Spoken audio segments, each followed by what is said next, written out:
right, now amid the Daytona fun and frolic, we do have this sad note. Rick Johnson, one of the great motocrossers of all time, announced his retirement at Saturday's Supercross. Plagued by complications from a 2-year-old wrist injury, RJ has finally had enough. He told me he wants to pursue his car racing interests. And to mark the end of a magnificent career, we offer you Moto World's tribute to Rick Johnson.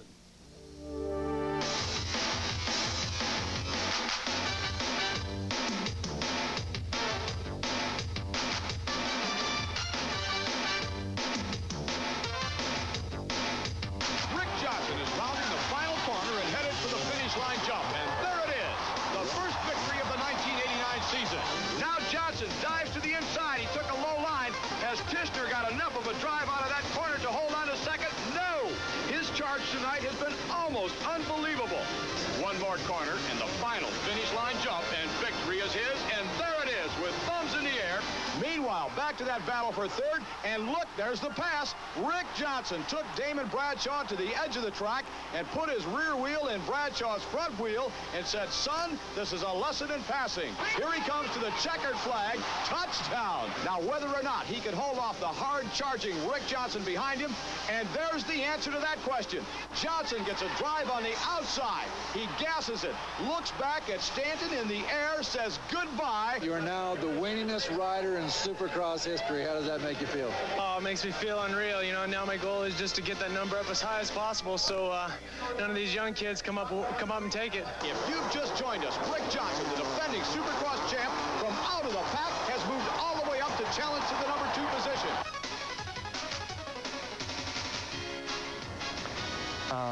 The baddest man on 2 wheels. That'd be one way. I just like people to look at me and just see something in me that they didn't see in. All right, we go now to a guy who has a rather strong opinion on those young lions of Supercross. That is Rick Johnson. Last month, he announced his retirement due to lingering effects of a 1989 wrist injury. In an exclusive Moto World interview, RJ pulled no punches on the subject of Jeff Matasevich and Larry Ward. He says they're overrated.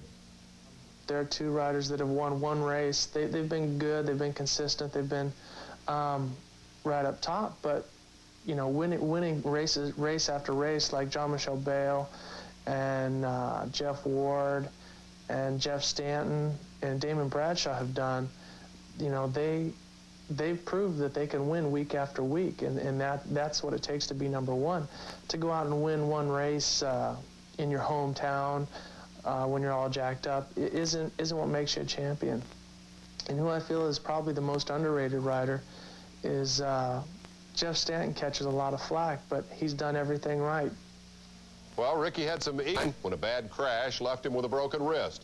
He has since struggled without success to make a comeback. Last month at Daytona, he called it quits. We talked to RJ this week, asked him about his fondest racetrack memory. Well, it would have to be in 1987 when I got knocked down in the first turn with a batch of other riders and came from 18th place back to first place. It was probably my most exciting win, and one that I had the crowd behind me the whole time.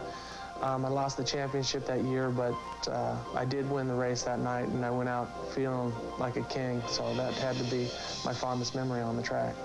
Asked about his toughest race, Ricky also recalled the man he considered his toughest competitor. 1986 at Anaheim Stadium, when David Bailey and I passed each other numerous times, and we were racing back and forth, and I was so physically tired at the end of the race, he pulled away from me, and it was mentally and physically brutal on me because I got beat in both ways. But he had a different style than me, and that's what frustrated me. When I wanted to be a caveman and just hold it on wide open and go through the biggest bumps, he had a smooth rhythm of doing things, and he did things probably the right way, and I did them with force. And sometimes it worked to my advantage, sometimes it worked to his advantage, but he was so smart and so physically strong that he was, I consider, my toughest opponent. In years to come, RJ's opponents will race on 4 wheels.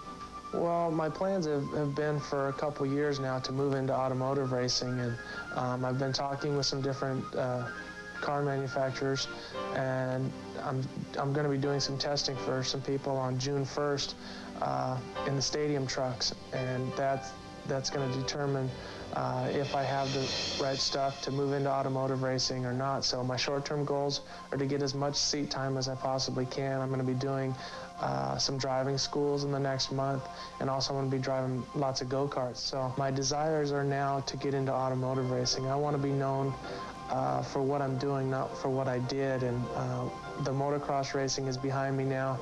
I loved it. I had a great time, but I can't do it the way I want to, so there's no sense in just hanging around and living off my past championships.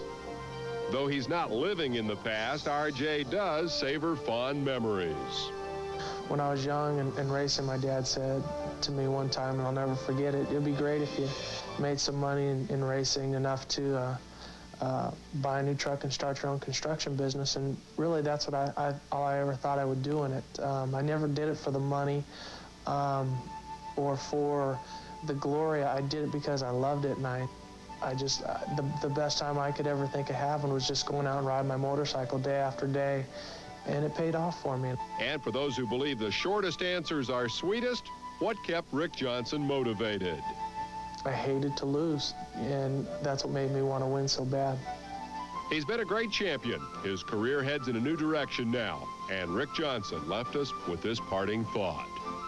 I had a great time. I had a blast. I never thought I would be on TV telling people my beliefs and my thoughts and thanking them, but here I am, and it's been a great time. Thanks a lot. God bless, and bye.